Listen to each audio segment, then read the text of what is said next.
Well, welcome back everybody to Wrenching with Grandpa, and today we're going to be getting in here. This has been quite a project, and we've still got the other side to go, but today I just want to do some cleanup, start getting the rest of the suspension loosened up and getting ready to get it taken out. The pitman arm, the idler arm, getting those parts on order.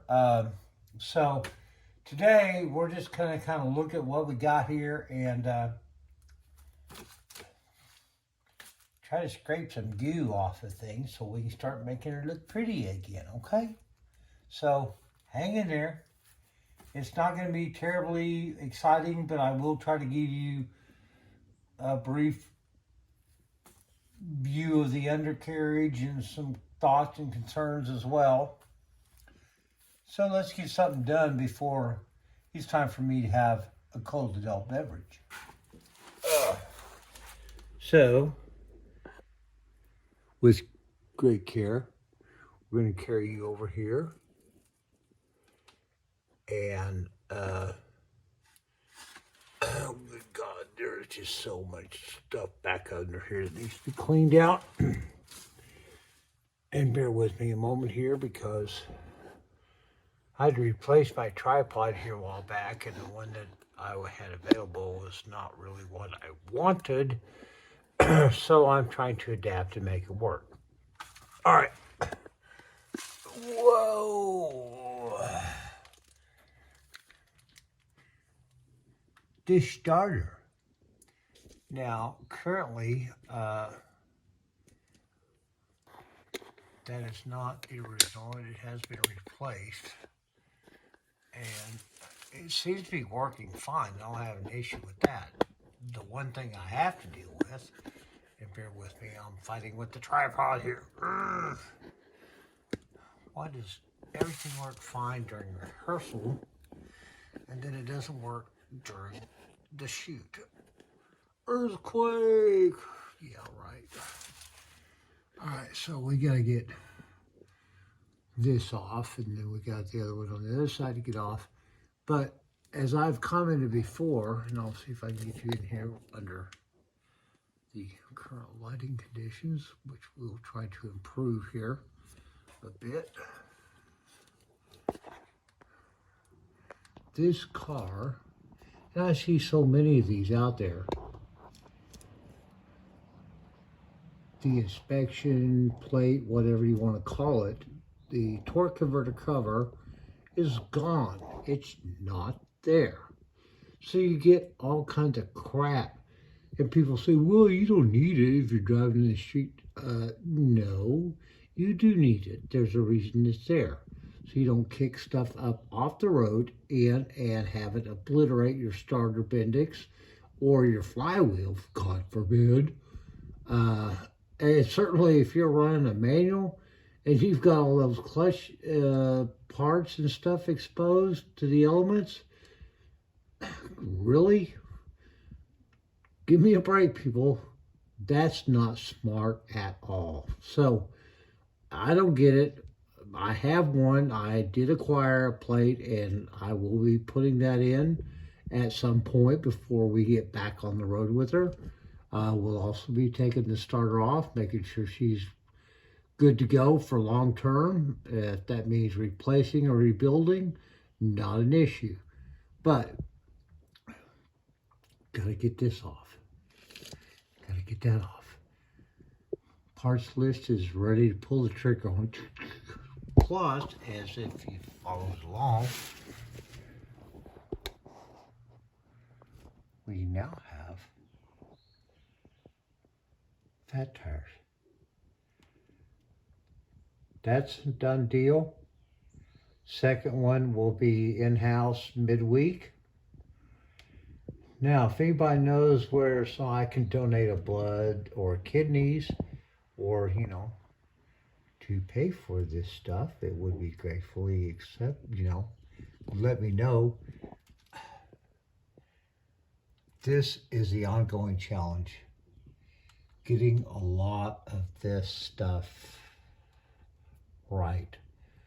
I'm probably not going to be able to get it all cleaned off unless I get a sandblaster, but I'm going to do what I can to get it cleaned up enough to where I feel comfortable with applying something over the top of it that is correct as far as an undercoating protectorant. Lord, give me patience. Now, in doing more under here in the last couple hours, I do realize, and I'm probably not going to be able to get you up in here, we do have plenty of things to deal with. The transmission leaks. I think we probably got the front seal on the transmission, torque converters leaking, the rear seal leaks, the pan gasket leaks. At some point, we are going to have to do a seal and gasket job on the transmission. From what little driving I've had of her, she shifts wonderful. The fluid looks wonderful. It's just like anything else, when these cars sit for so many years, all the things, the gaskets, the seals, they dry out, they crack. And so,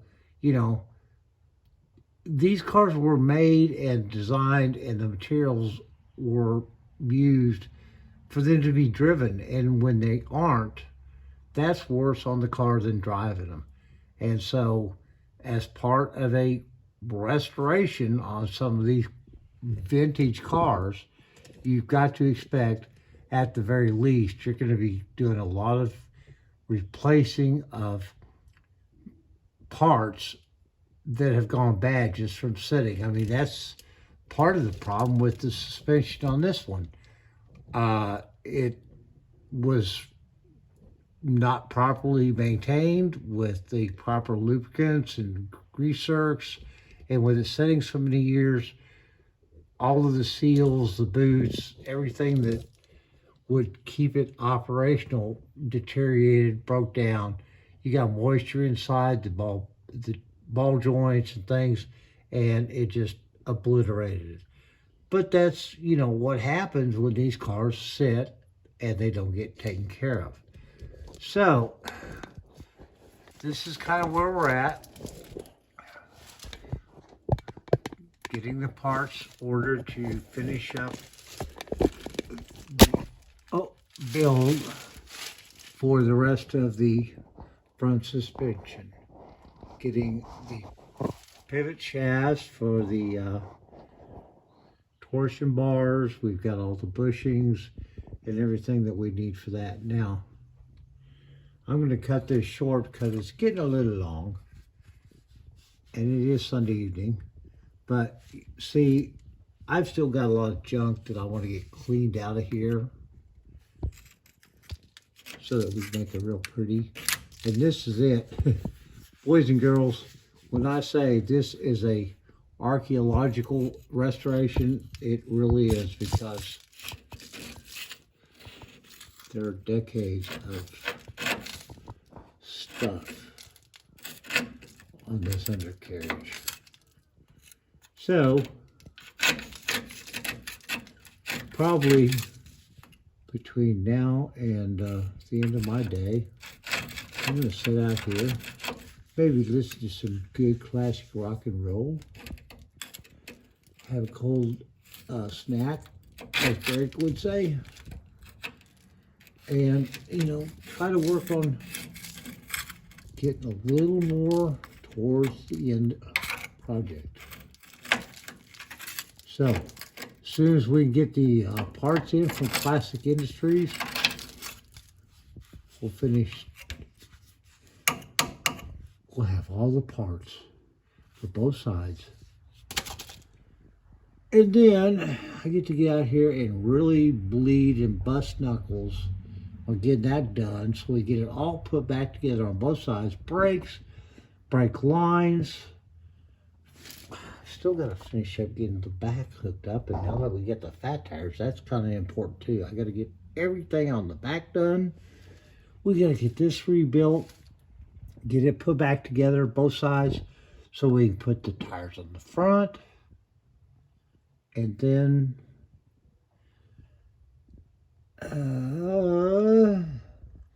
if I'm still here, yeah, we got to do the exhaust. And I'll be honest with you guys, I'm not sure. Look at things over and the budget and everything else. I'm not sure whether to stay with the 2 1/4 inch stock steel and some cheap glass packs. That's really the kind of way I'm leaning right now because of the budget. Or do the upgrade, stainless steel, 2.5, blah, blah, blah. I don't have any sponsors. I don't have deep pockets. And my build budget is really kind of, I've put everything into parts that I now have that I need to be getting put on it. And the commitments I've already made on things like fat tires and, you know, parts for the suspension. Lord, give me some grace. Thank you guys for tuning in. I'm going to shut this down because I need to go potty. And then I need to get back under here and see if I can find Jimmy Hoffa. If you don't know who that is, you might want to do a little research on Google, because I think he might be right back there. Thanks for watching. Please comment, share, subscribe, please. Let's see if we can get up to 1K before the end of the summer. You know, that way I've got this nice poster I can hang somewhere in the garage, and, you know, maybe we can all get together for a cold beer on your dime. Thanks, guys. Love you. See you soon. Bye-bye.